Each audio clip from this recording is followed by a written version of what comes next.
All right. Good morning, everyone. Yeah. Um, My name is Lee Kai. I apparently have the 11 a.m. slot, but I fully appreciate the fact that some of you may be here because you actually were here for the earlier session with supposedly with KJ, and because it's been delayed, so you're now stuck with me for the next hour. But I also fully appreciate the fact that there's another 4 exciting panel sessions going on. So at any point in time, if you feel the need to discreetly leave from the back and go to the other panel sessions, no hard feelings. I will not call anyone out, right? Um, Given that we don't have a very large group here, if with your permission, what I thought we could do is maybe I don't speak for too long. I thought I'd share a few things, a few reflections, and I'm very happy to make this a bit of a Q&A discussion, if that would be something that folks would like to do. Of course, if there are no questions, we can break for coffee earlier and wait for the 2:45, 2:30 session, which I know is what everyone is really here for, right? So, um, when the Pemimpin GSL team and Sam invited me to speak, and thank you for humoring me and thank you for having me, I thought I would cover this topic, right? How to fail at education system reform. Now, I imagine for a lot of us, we have been talking about how to succeed at education reform, how to do better, but I thought today, maybe let's take a slightly different lens on things, right? And the question we're going to talk about today is, if you really, really want to set out to fail at education system reform, if you really wanted to not succeed, what do you need to do?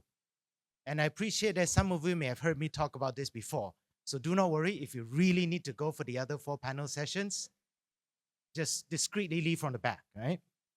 So I'd like to start off with some numbers as always, right? Which is, over the past 15 years, I've had the opportunity to look at various systems. I have the opportunity to research system reform.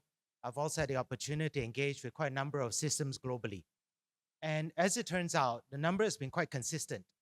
70 to 80% of system reforms globally ultimately fail. And when I say fail, I mean system reforms get launched, education system reforms get launched with big plans, big blueprints, big ambitions, and then they fail to achieve a few things. They fail to get sustained improvement. Improvement doesn't last beyond the bump of the first 3 years. They don't get widespread improvement. Improvement is created, impact is created for maybe certain number of years, but not widespread across all year groups. And then it's not significant. You get one school year equivalent, half a school year equivalent of gains, but not significant. And so the reality is, and the unfortunate truth is, 70 to 80% of education systems reforms globally ultimately fail. They stagnate, or in worse, some actually even reverse. Right? So given this 80% of education system reforms fail, rather than look at the question of how do we increase the odds of success, today I want to talk about how do we ensure that they fail. What are the, as we call it, what are the 7 failure modes? Because I imagine some folks are taking pictures, so we don't say this out loud, but let's call this the 7 deadly sins of education system reform. In Malaysian terms, let's call this the tujuh dosa, if I will, right, of system reform. So we'll start with the first one, which is perhaps the single biggest reason for failure, the single easiest way to fail is this one, which is we learn from the top performing education systems around the world. And this is not a typo. A lot of education system reforms ultimately fail, mainly because we try to learn from the best systems. We try to look at what Finland is doing now. We try to look at what Estonia is doing now. We look at what Singapore is doing now. And that's a massive, massive cause of failure. In fact, that's probably, in my mind, probably one of the easiest ways to fail. And the reason for this is the following, right? Is let's look at some numbers first. Some of you may have seen this before. This is recently updated. Apologies for the small font, but let me explain this a little bit. So this chart shows a lot of education systems globally. The horizontal axis is educational performance. So educational performance here, in this case refers to the harmonized learning outcomes, HLO scores, that the World Bank uses. The way to think about it is this is a way to compare different systems across international assessments like PISA, TIMSS, NAEP in the US, and so on. So the vertical axis is education system performance. The horizontal axis is basically education spending per student. So education spending per student is how much does the system spend, US dollar-wise, PPP adjusted per student. So if you look at the bottom here, this means systems here spend about 2,000 US dollars per person. Systems at the other end of the scale there spend more than 14,000 US dollars per person. And across the spectrum, this is where performance is. So here, we take a look at kind of banding the performance. So each of these bands, the below poor, fair, good, great, is roughly about 1 school year equivalent. So what that means is, for example, if you look at the systems that spend the most, let's say Singapore. Singapore is in a great performance band. UAE is in the fair band and roughly spends about the same, which is about 14,000 US dollars per student. So that roughly works out to about 60,000 ringgit, PPP adjusted. So UAE is in fair, Singapore is in great, so that's about 3-4 performance band. That means a UAE child roughly at the end of their secondary education at about 15 years old, 15, 16 years old, is roughly equivalent in education attainment to a 13-year-old Singaporean, right? So what do we see? And of course, we see Malaysia is roughly in the fair band, right? So what this shows is a few things. One, it's not necessarily how much you spend, it's what you spend on. Now, admittedly, most systems who do better tend to spend a bit more, but that's probably a function of development. Because, for example, we see this a lot. You see systems at this end of the scale where systems like Vietnam don't necessarily spend a lot, but they're performing quite well, right? So here is Malaysia. And if we compare Malaysia to Singapore, that's similarly about 3-4 per school year equivalent of difference. So the equivalent of a 15-year-old Singaporean is about a 12-year-old, sorry, the reverse. A 15-year-old Malaysian is about a 12-year-old Malaysian.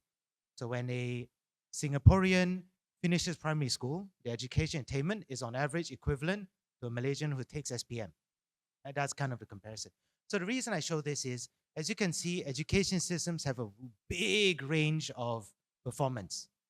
The single biggest problem, the single biggest source of failure is systems, as they go through the journey, they say, let me just look at everybody in the great band. I want to see what Hong Kong, what South Korea, what Singapore, what Estonia is doing, what Finland is doing. Let me learn from there. And that is a big cause of failure, because every improvement journey, as we've seen over the last 15 years, over the last 20 years, in fact, comes with a specific set of interventions. So what we mean by that is systems that go from poor to fair performance, from fair to good performance, from good to great, great to excellent. Doesn't matter where they are. Doesn't matter whether in Africa, in the Middle East, in Asia, North America. The reason they've been able to succeed in lifting themselves in that part of the improvement journey is because they do a certain unique combination of interventions. So let me talk this through. Typically, if a system is at the poor to fair phase, this means that these systems are suffering from the following. Teachers are not trained, teachers are unmotivated, kids don't show up for school, basic infrastructure isn't there. So what that means that the focus here tends to be on achieving the basics of literacy and numeracy. Focus, focus, focus. The key word at this phase is about consistency. How do we get consistency and minimum standards in every classroom, every school? So provide scaffolding for teachers, provide motivation, ensuring that all schools are at a minimum quality level. And importantly, getting students into seats.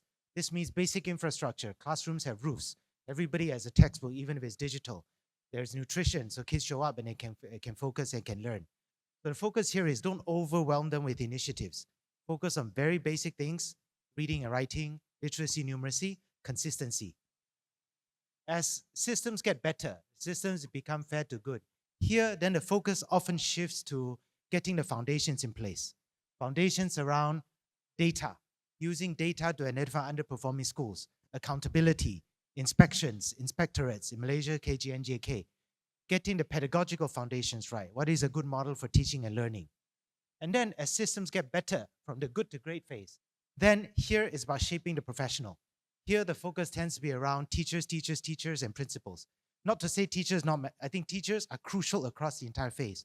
But what systems at the good to great phase do is they start looking at different career pathways for teachers.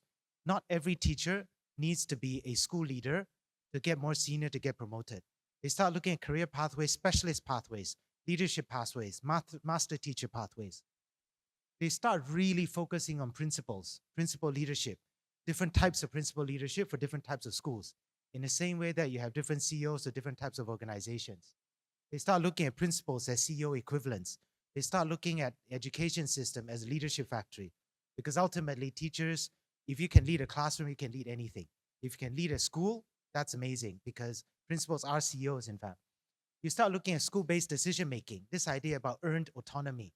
One of the biggest challenges for many systems is they start releasing autonomy too early. At the poor to fair phase, when schools are struggling with getting teachers to show up, when schools are struggling with getting students to actually come to school fed with shoes on, if you give them autonomy too early, principals struggle. Right? So this idea about earned autonomy, school-based decision-making, gives schools autonomy and decisions when they can cope and when they're at the right stage of development. And then finally, at the great to excellent phase, this is where the system gets better and the expertise is at the school level. At the great to excellence phase, this is where, in fact, the best expertise in the system isn't at the ministry, it's at the school level. So when that happens, then the focus is about improving through peers and innovation. This idea around cultivating peer-led learning. How do we make sure, how do we support learning within the school, but also learning between schools, learning between clusters of schools? The role of the ministry then changes as well. The role of the ministry then isn't just about mandating, isn't then just about setting standards. The role of the ministry then is using data, identifying where there are pockets of excellence, where there are successful interventions that are working at the school level, codifying it, replicating it, and ensuring that it's disseminated across the system. So finding innovation and then replicating it. So the role of the ministry shifts. So this is what we call system-sponsored innovation. So the reason I say this is one of the biggest sources of failure is systems at the poor to fair or fair to good phase suddenly say, I want to learn from Finland, Singapore, which is already at the great to excellent stage, where every teacher has a master's degree, where teacher quality, where support, where resources are already at a certain level. Right? That often is a cause of failure. The other cause of failure, of course, is as systems improve, they get stuck in the past. What gets you to a certain level of improvement doesn't get you to the next level. So systems move from poor to fair, fair to good, and then they can't lift to great to excellent because they're still trying to do exactly what they did in the past. Right? So that's one cause of failure. So let's look at the second failure mode. The second of the 7 deadly sins is if you really wanted to fail, you allow very frequent, rapid turnover of the most senior education system leaders. So I say this because in many systems, system leaders are strategic leaders, are technical leaders. But often, whether this is because of promotion-based, time-based, term-based, whatever, sometimes education system leaders, the tenure is very short. Right? So for example, we see, let's say in Malaysia, for example, I see Dato Satina in here when she was leading PMO developing the Malaysia Education Blueprint back in 2012. I'm sure if she counts, there have been 8 KPPM Director Generals of Malaysia Education since she was leading the blueprint development. There have been 6 KPPM DGs in the last 7 years alone in Malaysia. In the US, the average tenure of a school superintendent of a school district is about 1.5 years. And so the idea around rapid turnover, by the time you get used to things, you know your network, it's time to move on, right? So second failure mode. The third reason for failure and the third way to fail fast is this idea around focusing on new policies, focusing on policy making and focusing on announcements that don't translate to changes in the classroom. This is actually quite straightforward because a lot of ministries, a lot of education systems do this. Policy announcements, big initiatives are announced, but then at the end of the day, nothing changes in the classroom. So this idea around, at the end of the day, unless behaviors, mindsets, and practices change at the classroom level, unless teachers get the right support, they get the right tools to change what they do in the classroom level, nothing else matters. So this idea around ivory tower. So in education system reform, often 80% of the time is spent on designing policies, getting the approvals, getting the puncha kuasa to do things. Whereas 10% of the time is about designing it for delivery. Whereas often success is the reverse. And how do you design for the delivery chain? What does it take to get changes, to get tools, to get support to the classroom level? So the other thing related to this is this idea about changing behaviors at the school level. This idea around culture shifts. So often when initiatives and policies are rolled out, the reason they fail is because it's not that the policies are bad. Policy is often really good, very well thought out. It's that the implementation or delivery doesn't take into account the need for behavior changes and culture changes. So in some cases, a culture shift is needed. This idea around moving from a mindset belief that school is about sorting those who can or cannot. School is about sorting the capable from incapable. So this idea around all students can be successful, because that is the premise for differentiated teaching and learning. That is the premise for different pedagogical techniques. And the focus around what is taught to focus on what is learned. I know most of us are teachers in the room, so we know this. The third one is this mindset that I as a teacher, I as a principal, am responsible only for what happens in my class, my school, my district. And in many ways, as teachers, you know this. Teaching can be quite lonely. A school principal can be quite a lonely role, and it can be quite an independent role. But the idea around a mindset or culture that either all of us in one school, all of us in a cohort are good, or none of us are good. In many cases, policies require the corresponding shift in mindsets to stick. So let's go to the fourth sin, which is failure happens, or failure is easy to happen if we adopt a one-size-fits-all approach to policies and interventions. We talked earlier about this idea about school improvement journey. School systems go from poor to fair to good to great to excellent. It's an improvement journey. And we had talked about earlier that there is a unique set of interventions that tend to work at each stage of the journey. And that's been consistent across the research over the years. But the reality is no school system is homogeneous. No school system is comprised only of poor performing schools. No school system has only good or great schools. The reality is every school system has a spread of schools.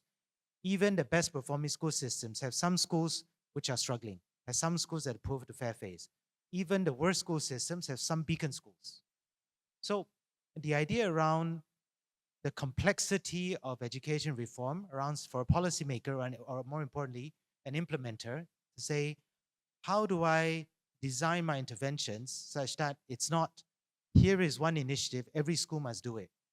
Or here is one initiative, here is a second initiative, and every school must comply. How do you design it such that what initiatives are relevant for which school or which type of school, in which stage of performance journey, but also allowing schools the decision, or guiding schools more precisely in terms of what initiative they need to do and what they don't. That's the idea about one size fits all. One size fits all doesn't work. We know this as educators. For many of us in the room as educators, one size fits all teaching doesn't work in a classroom. Differentiated teaching, students' context, and so on, different tailored strategies. Why should we do that for schools? Why do we do the same interventions for schools, for different schools? Right? So, failure mode number 5, or the fifth sin, is this idea around starting often with restructuring and resourcing. If I simplify, there are typically 3 types of interventions or policies when it comes to education reform. The first type is called a structure intervention, changing reporting lines, changing school types, changing the organization of the ministry, changing organization of schools. There is a second type of intervention, which is a resourcing intervention. I change how I allocate resources. I change how I allocate teachers. I change how I allocate funding. So organization and structure resourcing are very common. Often new leaders come in and they do these. They change the role, they change titles and so on. But there's a third type of intervention called process interventions. So structure, resource, and process. Process interventions are changes to how things are done, changes to how we provide support to teachers in classrooms, changes to how we provide curriculum support, how we provide in-service training. So those are process. It changes how things are done, not the structure and not the resource allocation. And often systems who fail focus too much on resource and too much on structure. And the reality is, it is because structure and resource tend to be sexier, they tend to be more seen as fundamental, but they're also more difficult to implement because then you get confusion about who reports to who and who does what. Resource interventions are challenging because you need to go to MOF, you need to reallocate funding, and there's all sorts of tough battles. Whereas process interventions often are within the control of the ministry or district. The seventh failure mode, the seventh sin often is this idea around too little accountability or too little support. So what do we mean by accountability and support? So accountability means interventions around transparency, inspections, standardized assessments. So having standardized assessments at different stages, having inspections, having school inspections, having quality assurance. That's what we call accountability interventions. Support interventions are things around professional development, in-service training. They are about providing additional guidance, additional scaffolding, additional tools. Those are support interventions. Capability building. If you think about a matrix, if you will, too much accountability, too little support. You'll get improvement in the short term, but then you get fatigue, you get demoralization. Too much support, no accountability, which is great, but then you get complacency. Too little support, too little accountability, you kind of get failed reforms, which is what happens. So how do you get sufficient accountability, sufficient support? So when we look at systems that go from poor to fair, fair to good, good to great, great to excellent, the improvement journey we talked about earlier, the mix of accountability and support shifts, but it never quite goes away. So the idea around education reform fails if accountability and support interventions don't go hand in hand. Some systems, some reforms roll out only accountability. Some systems only do support. It needs to go hand in hand. And for schools and for systems, during the poor to fair phase, you kind of need a 50-50 mix of support and accountability. But as systems get better, as they go to great to excellent, you kind of need less accountability, but it doesn't go away. You need more support. But even at the great to excellent phase, support as in capability building, the reason it goes less isn't because there's actually less accountability. The reason is the accountability shifts from accountability provided by the center to accountability provided by peers. So at the great to excellent phase, in great schools, teachers hold each other accountable. For teachers, no teacher believes that they are good unless every teacher in that school is good. In the great to excellent phase, schools hold each other accountable. So that's why accountability interventions go lower, not because there's less, but because accountability moves from a central-driven accountability to peer-led accountability. And now we come to my favorite mode of failure, which is if you really wanted to fail, you overload the system with an overwhelming number of initiatives. I think if we were to ask schools and school leaders anywhere in the system, not just Malaysia, how many initiatives are you dealing with? Often the answer is, I actually don't know, because education systems have this tendency of adding initiatives, but have this really bad habit of forgetting initiatives have been launched and have this even worse habit of never stopping initiatives. So you often find school systems implementing initiatives from 15 years ago because nobody told them to stop. And then you find school systems where there's like 15 committees, 20 committees, every teacher sits on 12 because there's so many initiatives to run. And so it becomes just overwhelming. And then you compound because some initiatives are not relevant for that school because that school is in a different stage of development or improvement. Some initiatives not relevant because those initiatives were launched 10 years ago, should have been stopped because there's a new initiative. Some initiatives don't go away because it's become part of the fabric and there's a circular that says you need to continue. So this idea around overwhelming schools with numbers of initiatives. And so we talk about the seven failure modes or the 7 sins education reform. If you really wanted to fail, you try to do all 7. So, but what then does that mean? How do we avoid failure? So first, this idea about learning from top performing education systems. Very, very easy way to fail. And often we have new leadership coming into a system and they say, look, I want to be like Finland, which is great. But perhaps let's not look at what Finland is doing today. Let's not look at what Singapore is doing today. If we as a system are not at that stage of improvement, we look at what they were doing 10 years ago. We look at what they were doing 15 years ago and how they succeeded. So this idea around maybe there's no such thing as best practice in education reform. We should be looking at relevant practices. To learn from relevant practices, not best practices. Second failure mode we talked about was allowing frequent and rapid turnover of system leaders.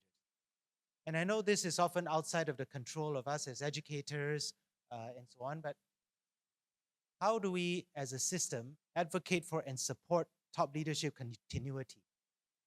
And where that is not possible, how do we at least get it right that we have strong, empowered middle layer leaders? So by middle layer, in the Malaysian context, we're referring to the PPD heads and the JPN heads. The 150 something PPD heads, the 15 or so, or 13 or so JPN heads. This idea around the middle leaders, the middle layer, is a crucial part of any education system reform. Because the middle layer often plays one role, which is they play the role of a postman. They get info, they get guidance from the top, and then they pass it down. Systems who succeed, the middle layer plays a few roles. One, they provide air cover for the schools. They provide air cover by shielding the schools from a lot of the stuff that comes from the top. They guide the schools in terms of here's what you need to do, here's what you don't need to do. For you as a school, focus just on these initiatives, don't worry about the rest. They also provide accountability. They provide support. They monitor performance. Right? So that's kind of the role of the middle layer. And this idea around who are the most pivotal leaders in the system. We often think about principals and teachers, which is absolutely true. We know that the quality of an education system cannot exceed the quality of our teachers. With middle layers, the pivotal middle layer often is instrumental to unlock that. The third mode of failure is policies that don't translate to changes in classroom, ivory tower approach. So the push would be spend more time focusing on designing or implementation, focusing on the discipline and excellence on delivery, mapping the delivery chain. If I want intervention to happen at school level, how do I need to make that happen? What is that chain of command? What is that chain of support so that classrooms get impacted? Not just policies. Number 4, one size fits all. The failure avoidance is adopting what we call a differentiated approach. What is the playbook that systems should adopt to identify which interventions for which type of schools and which interventions which should not happen for which type of schools? And accounting for a different starting point, accounting for different contexts, exactly in the same way that we account for the different contexts, different starting point, different needs of individual children, we do the same for schools. Fifth failure mode is too much accountability or too little. How do you get accountability and support to go hand in hand?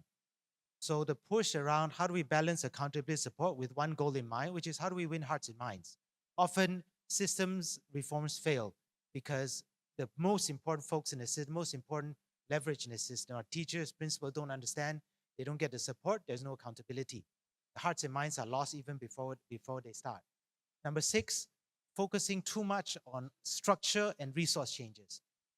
Success means focusing a lot more in terms of capacity building, capability building, profession development.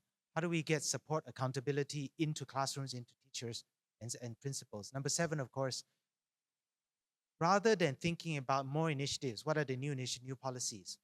As educational system leaders, policymakers, what are your non-negotiables? What are the most important things that must be right, that you anchor on? And those things are consistent. And getting early wins. Education reforms often fail because you don't get outcomes, you don't get impact within the first few years. You don't get early wins. So by the time somebody new comes in, you start again. And how do you pace them well? What do you do first? What do you do later? If there is one regret, I think most education systems leaders feel when you speak to them at the point of their exit, it will be that either they're not ambitious enough, or more importantly, or more often they will say they try to do too many things too early instead of focusing on the non-negotiables and getting those things absolutely right up front to build the confidence, the goodwill, and the street cred and the conviction to do more later. as an overwhelming number at the beginning. Okay, great. So that is a bit of a reflection as we, over the past 15, 20 years, had the opportunity to look at quite a number of systems globally. And I thought we would take a different lens today. So rather than talk about success, let's talk about failure. If you really wanted to fail, here are the 6 ways to fail. Hopefully this was helpful, if at least thought-provoking. I realize we have a bit of time left. Happy to take questions. Happy to make this a dialogue. Hear your reflections on any of these topics. Great. And again, as we talked about earlier, because we finished early, there are 4 other panel sessions going on. I strongly recommend the literacy and numeracy one. Anyway, so questions, thoughts, reflections?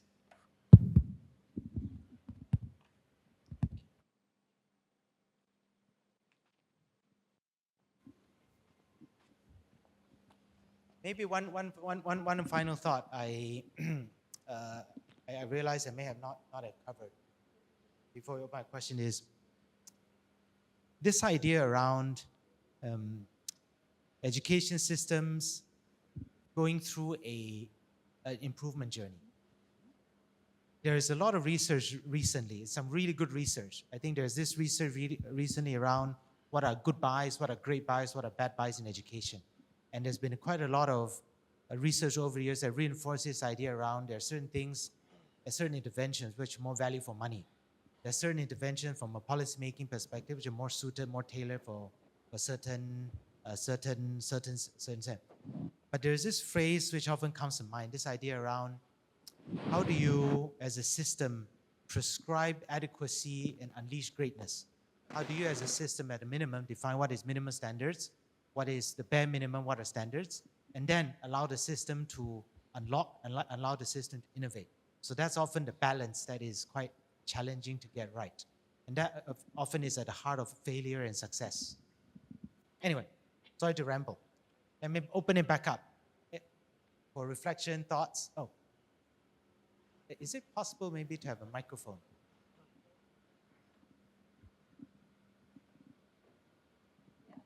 Thank you so much, Lee Kai. Yeah, there's a lot to think about, especially as I suppose at this point we're reviewing, the blueprint for the next period. But maybe just a little bit away from some of the things that you've addressed here. So in Malaysia, we have a federal system. And so accountability is to the federal ministry. Some countries have a more decentralized system where there's more autonomy at state or district level. Can I have some thoughts, from the systems that you've seen around the world on this, the tension between the federal and the regional or district level kind of autonomy?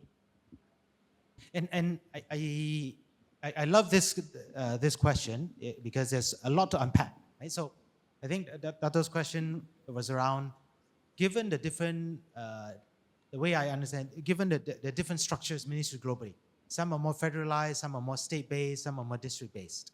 How does that, so, and the lens that I take often is, there are certain things which happen when a system evolves from a poor to fair to good to great system. So I think that Dr. Khan is absolutely right. There are systems which are highly centralized.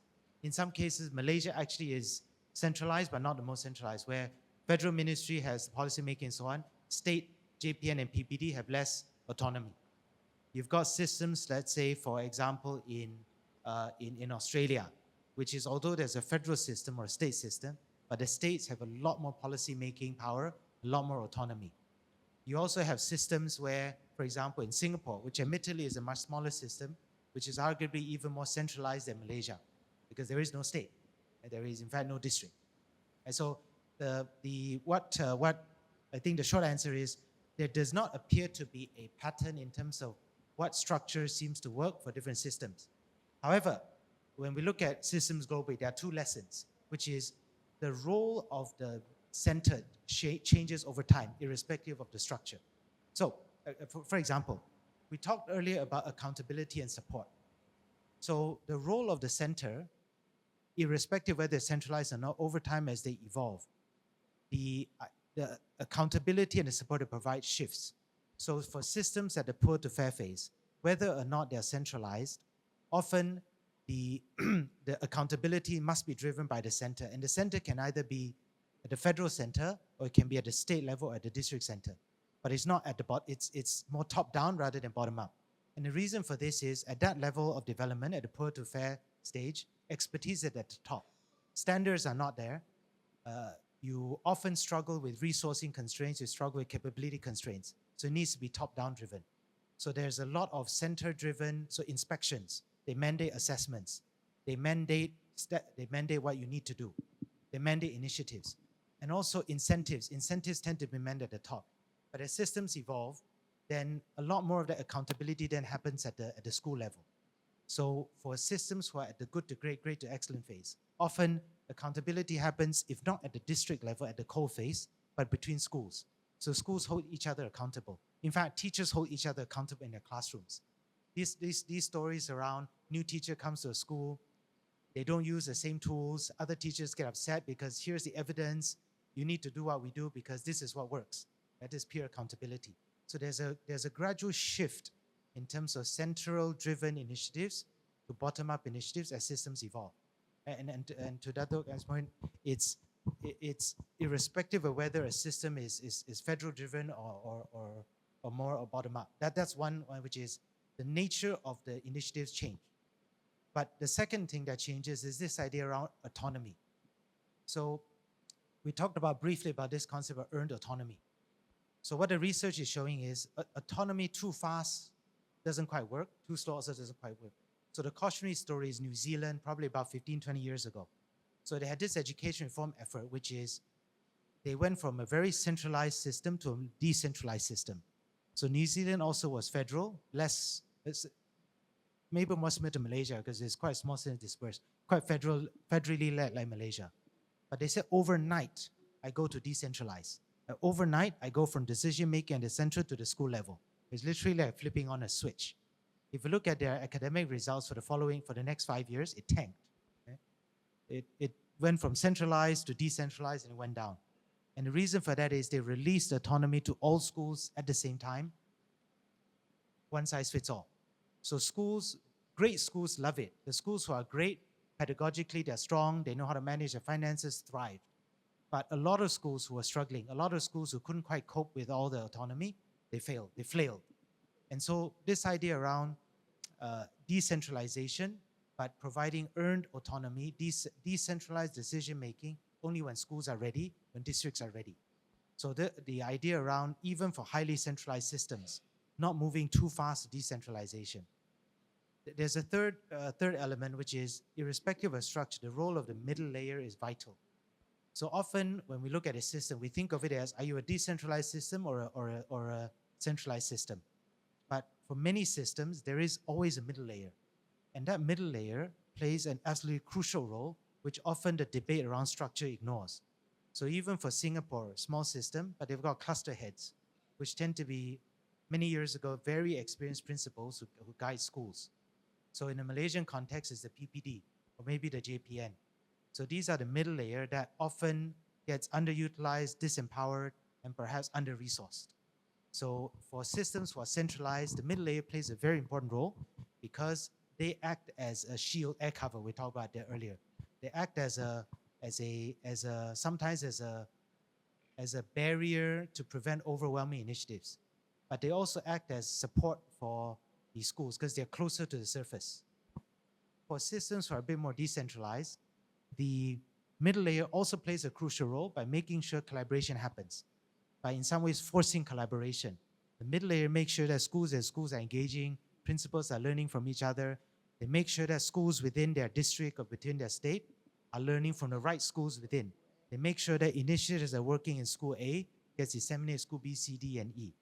So even with the central design, that middle layer often gets overlooked. So I think in short, systems do go through an evolution as they progress improvement journey. Often it is structural changes, but the successful reforms that evolve over systems is when they look into role of the middle layer, They look at earned autonomy, and they start looking at the role of the center, right? Because often what they do as part of structure is often more important than the structure itself. Because there are successful systems who are still highly centralized. There are successful systems who are completely decentralized.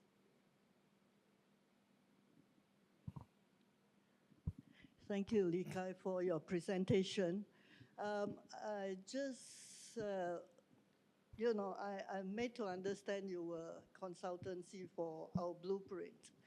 So where are we in Malaysia with all this, you're advising all these steps? Have you implemented? Where is our Malaysian system now, education system? So maybe a bit of context. So over the last several years, I had the opportunity to, I personally was privileged enough to have the opportunity to engage and do research and explore quite a number of education systems globally. I had the opportunity many years ago, of course, to have the privilege supporting education ministry at the time. I think Dr. Satina was leading the PMO developing blueprint. I must confess, I have no visibility about the current blueprint, and I have since left my previous firm, right? But I would say a few things from a independent observer, if I will, right? Is COVID was not kind to us as an education system. I think we all know this, but the numbers bear this out. In even if you look at PISA results, in 2012, right? That was 2012, right? When the education blueprint was launched, Malaysia was at probably the bottom third of countries globally. We were also at the time on a trajectory that wasn't looking positive. If you scroll back in 2000, when TIMS first, in the early days of TIMS, at one point Malaysia was ranked number 10 globally in TIMS. And of course, closer to 2010, 2011, we fell to the bottom third of PISA. Over the years, we've gotten better. There was gradual progression improvement in PISA over time. I think in the pre-COVID PISA, if I recall, this was probably 2018, 2019, we were actually quite close to international average. And then PISA was done 2022 because of the 2021 delay of COVID. So in 2022, our PISA results declined. COVID was not kind to us as a system. In fact, when you look at the 70 plus countries who took PISA in 2022, Malaysia was among the worst 4 decliners. As in, many countries declined in PISA from 2018 to 2022. Most, not all, some improved. Most declined. Of the biggest drops, Malaysia was among the top 4. Now, partly maybe that is because we had one of the 5 longest school shutdowns anywhere in the world. Maybe partly because resourcing, structure, process. But the point is during COVID was quite damaging to us as a system. Learning loss. And sometimes we may dispute what learning loss means, learning delay and so on. But what the numbers are showing is during that COVID period, during that 4 years, when we look at PISA before and after, we had a massive decline. We had one of the worst declines globally. So I guess where I'm coming from is, irrespective of how we think about implementation, how we think about the reality is, since COVID, our Malaysian education system, we're in a different phase. Right? This is, I wouldn't say this is around. I wouldn't go so far as to say we need to rethink. But my point is, we are at a different starting point than we were before COVID. There's a lot more. There is a lot more urgency, I think, that we need. There's a lot more collective action that we need. This is not just why is the ministry not doing X? Right? Why are we not putting more money in? This is all hands on deck. Right? We have reversed 10 years of gains in education in 2-3 years of COVID. And it's not because we didn't improve, we reversed, we declined. So how do we now create even more urgency this idea about Selangkar, I think, which I understand is the theme for this conference. And so what the ministry and what the NGOs and what I think a lot of the Yasans are doing in terms of supporting this idea around Kalis Cici learning loss, the program Anak Kita, these initiatives around reversing the learning loss, addressing this gap.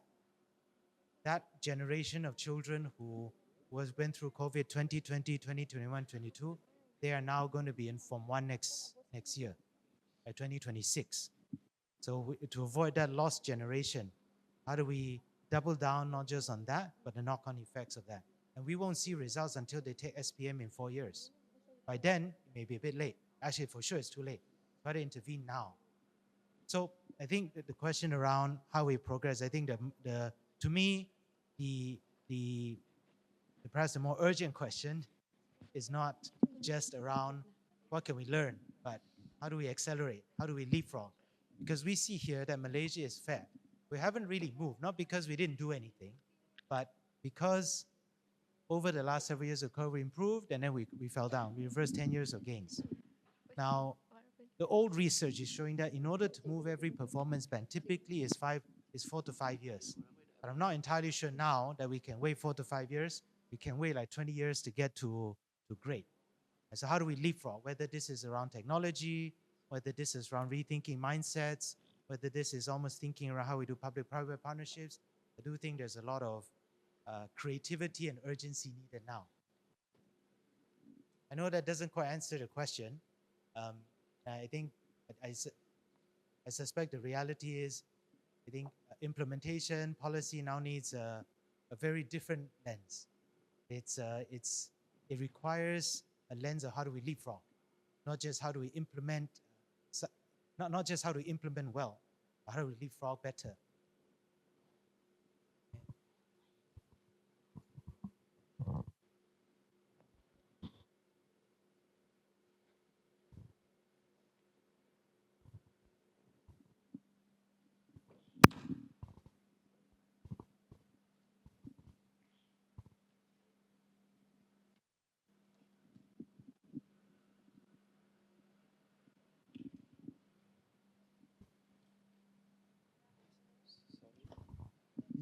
Hello. Morning, Likai. Azima from Page. Just wondering, not exactly a question on what you have presented this morning, but as you know, as an independent observer, as you say, the debate on the return or not of UPSR and PT3 has arisen. Sorry, the debate on? The debate on the return of UPSR and PT3 has come back to haunt us. What's your opinion, please? Thank you. Okay, so if I understand the question, this is around we remove UPSR, we're looking at rebringing back in, what is the right approach, right? Okay, so for this, I often, this is not a question that only faces Malaysia.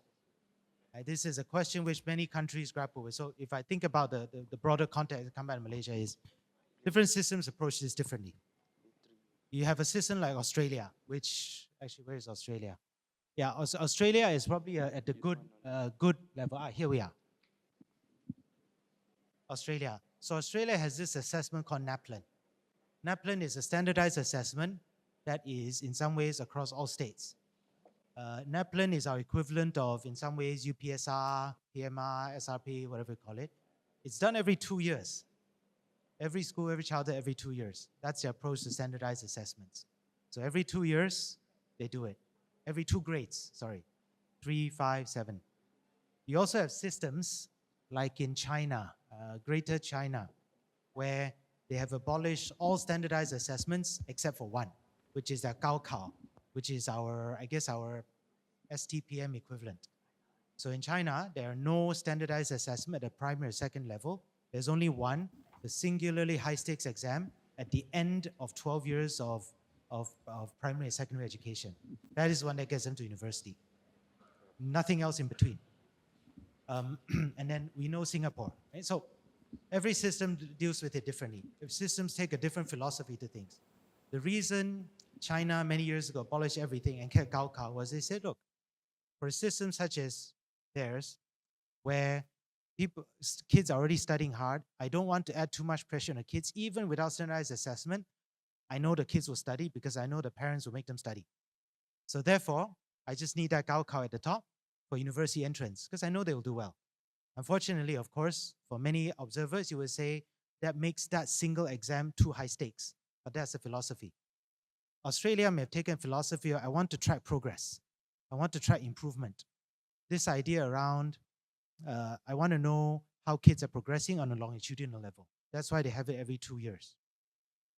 So systems do it differently. But what the research, of course, is showing is as systems move from poor to fair to good to great, they go through a certain set of interventions. So then to Azima's point, when you look at this journey, school systems who move from poor to fair to good, when they think about accountability, when they think about providing scaffolding and data, they often rely on standardized assessments. Right? Because, for example, if at the poor to fair, what is your goal? Your goal is I want basic literacy and numeracy. I want to make sure all schools at minimum quality level. But I'm struggling with schools who are under-resourced, teachers who don't get the best training, and maybe even under-resourcing, not enough teachers. So in order to understand what is minimum quality level, often you will need standardized assessments. Often, even if it's not a UPSR equivalent, often you need some kind of an instrument to identify whether kids in the early years are reading and writing. Are they numerate? Can they achieve minimum standards? So often when school systems put the fair to good, you cannot not have some way of assessing some common measure of what is minimum standards. Often schools go for school-based assessments, which is a great idea. But often, if schools themselves are under-resourced, do not know how to do it, they will struggle. Right? Indonesia in the last few years went through also their own education reform. They had an interesting way of doing it, which was around, given a much larger system, how do I understand what minimum level schools are? So they had this concept around, I want standardized assessments. I want high stakes, but I make the assessment high stakes not for the student, I make it high stakes for the school. So they do a sampling approach. So they sample schools, they still make schools do standardized assessments, but they no longer tag to you, Li Kai, as a student, you didn't do well in UPSR. So they did standardized assessments across schools, across all schools, on a sampling basis, anonymized for the students. So they hold schools accountable. They hold educators, school leaders accountable for the results of their school, but not the student accountable for their. So they made it high stakes for the school, not the student. But they still had standardized assessments to understand minimum quality levels. Otherwise, you don't know where your schools are. You don't know where, or more importantly, you don't know where your schools are. You don't know which schools need help the most, and you cannot target interventions. Whereas as schools progress to great to excellent, school-based assessment becomes much more relevant, much more impactful. In fact, in many systems, you don't even need standardized assessment because in some of the best systems, best schools, they issue their own diplomas. You see these great schools in the world where they issue their own school X diploma because they're at the level where that diploma is recognized because their teaching and learning is of a certain level. So I think to Zima's question is, my personal view would be, I think if the goal of whatever is the new version of UPSR is about getting to understand what is minimum standards, are schools meeting minimum standards, getting data so we know where to intervention, I think that is important. Right? There are many ways to do it. It can be through UPSR, it can be through what Indonesia does.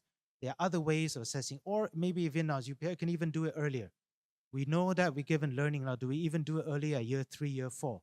And I say primary. So we get a better pulse check for literacy numeracy. But to me, I do think that standardized assessments are necessary and important, given what the research is showing for schools at this level, right? From the poor to fair, fair to good journey.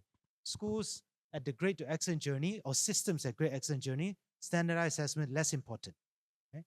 But given where we are as a system, given the majority of our schools are probably not at the good to great level, I do think we do need some minimum standards. Maybe we take one last question, and then I think I see the sign that says time is up, right?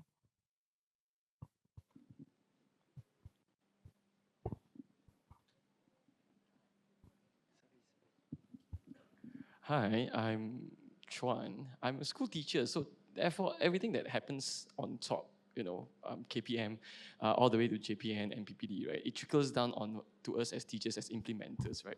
So I truly agree with what you say, that we have to ensure our top leaders have a sense of continuity.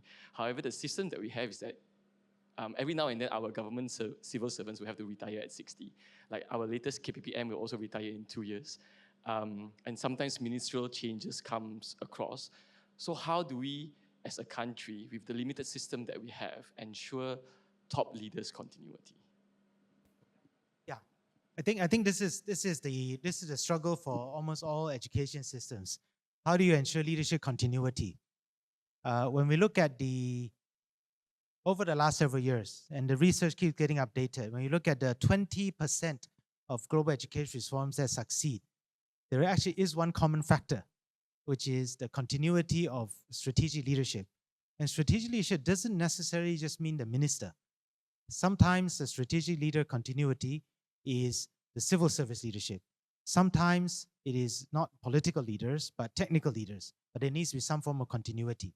Otherwise, we know the drill. It takes 3 months for an appointment letter to come in. By the time appointment letter comes in, it takes 6 months to meet everyone and get to know them. Then you have to do your road shows, and then you have to do your listening tour. By the time it's over, you're 1 year in, you start thinking about policies. By the time you solve your first 4 crises, it's already year 2.5, and it's time to plan for your retirement party, right? So what some systems also do to maintain that continuity is, how do we empower and strengthen the middle layer? Again, Malaysia is JPNs and PPDs. And empowering, strengthening middle layer doesn't necessarily just mean giving them more resources. Often it is about clarity of the role. What is the role of a JPN and PPD leader? Is your role to communicate? Is your role to visit schools and do ribbon cutting? Or is your role about support and accountability and providing air cover to schools? So providing the clarity of the role to the middle layer, providing the capabilities for them to support schools, and very, very importantly, making sure that they have the right tools and the right decision rights to do it. And often decision rights are there. Sometimes they don't know they have the decision rights to do it. And so that's how systems insulate, because a lot of stuff happens at the top, a lot of changes and all, but often how do you sustain? The middle layer has to play a critical role. And so for systems that don't fail, sometimes it's because of a strong middle layer, not just because of continuity at the top. Great. I think that is all we have time for. Thank you all for putting out with me. And I hope we have and thank you to our Pemimpin GSL hosts, I think, for oh,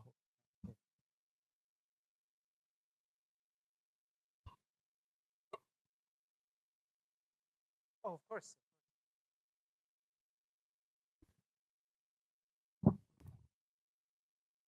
Hi, I'm Sarina from Bahagian Pembangunan Curriculum, Kementerian Pendidikan Malaysia. Okay, this is just to address the PBS, school-based assessment PBD, okay, and UASA, yes. So I think we are sticking to not bringing back PT3 and UPSR. Okay, so those who are rooting for it, forget the idea. Okay, because we truly believe in school-based assessment. Okay, we believe in our teachers. Okay, it's being questioned now because a lot of parents don't believe that teachers are doing PBD honestly, right, with integrity. Okay, I think teachers, you know yourself best, and I know you're doing a good job in schools. Okay, PBD is to help every child realize their true potential. Okay, and it is in their own time. Okay, so if we do it well, right, the accountability, I mean, Likai talked about accountability. The accountability is on us, right? If we can show parents, especially parents, right, that the system believes in school-based assessment, where every child is assessed according to their outcome, right? What they can do, where they are at in their learning. I think that's very important. And if we carry on this way, right? And the child builds confidence and realizes that, yes, I am learning. Every stage, I am learning something. We can get to where we want to be. Okay? Whether SPM being the only high-stake examination we have, we can do this together, right? So I think in that sense, accountability is the key word here, even for PGBs, right? Accountability for PGBs. So the accountability on getting grades is not on the child, it's in the school. Yeah, the accountability is on the school. School meaning whole school approach, meaning whole society approach. It's everyone's responsibility to help the child. Okay, together. I think that's been the message throughout the 2 days. Yeah. And I know we have run out of time, but actually I had a question to Li Kai. You said you have no say in the next blueprint, right? But if I were to give you a magic wand now and ask you for 3 things you would want to ensure is in the blueprint, what would they be? Whoa, magic wand. I like this. Okay, so 3 things. Off the top of my head, number 1, get leadership continuity for KPPM or KSU or whoever. Right? That if we can mandate that, that would make a difference. We cannot go on with 6 KPPMs in 7 years. Right? It's we counted, right? I mean, like since when the blueprint was developed under Dato Satina, was Tan Sri Gafar, I think we roughly counted 8 DGs since then, and it's been only 10 years. So DGs cannot go for 1 year, 10 years. Right? So I know that's not policy, but that I think we cannot go through that cycle. That's number 1. Second, on the teacher front, right? I would look for a lot more resource investment on the in-service training, significantly more on in-service training. We look at the budget spending and also on. Inevitably, 70% of the budget for Ministry of Education goes to emoluments because we've got teachers, we've got staff and so on, right? 400,000 teachers. But I would focus a lot more on in-service training as opposed to other measures. That's probably a single. And I think the other point is, which we didn't talk about, is, and since we're all teachers, and since we need to have open, honest conversations here, if you think about it, in 2000, Malaysia was among the top 10 in TIMSS in 2000. And then in 2011, when we did PISA, we were bottom 3rd. We didn't change curriculum. We didn't change policy. But one thing did change was we went from 250,000 teachers in the system to 400,000 teachers within 10, 12, 11 years.